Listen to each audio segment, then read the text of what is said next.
Mauvais. Non, pas trop non plus. Tu disparais, tu pleures. Tu tombes petit à petit.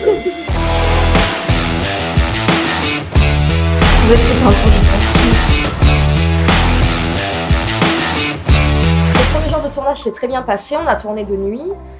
Du coup, ça nous mettait clairement dans l'ambiance. Ce qui est curieux avec nos personnages, c'est qu'ils sont déjà très fermés en fait. Ils savent pas comment gérer la situation, en plus ils découvrent quelque chose d'abominable et c'est pas facile pour eux. Il a fallu vraiment se mettre dans cet état-là, quoi, de se dire bon ok, mon objectif c'est ça, je vais trouver la solution là, etc.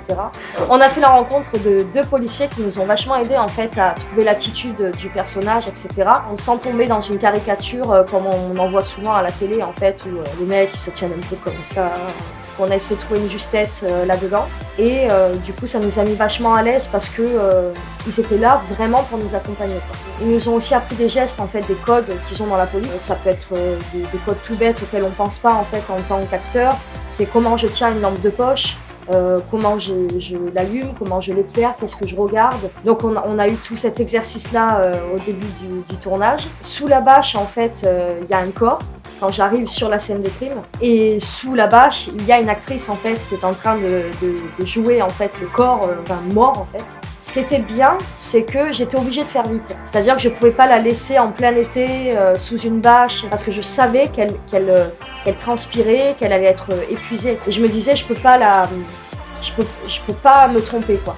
Ce qui est intéressant en fait avec le fait qu'il y ait une enquête criminelle, c'est que tout le long on s'interroge sur qui a fait quoi, pourquoi, qu'est-ce qui se passe, etc.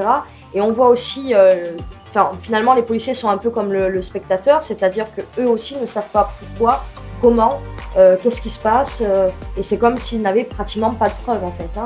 Ils ont des corps, mais c'est tout, quoi. Et je pense que ça peut permettre aux spectateurs en fait de découvrir avec impatience la suite, parce que nous-mêmes on a envie de découvrir la suite en tant que personnage, de savoir est-ce qu'un jour on va trouver la solution, quoi. Pourquoi on suit Claire, qu'est-ce qu'elle a fait, qu'est-ce qu'elle n'a pas fait, est-ce que les policiers vont la rencontrer, d'une saison, 2 saisons, être dans le suspense et l'attente de savoir quelle va être la réponse à ces mystères criminels.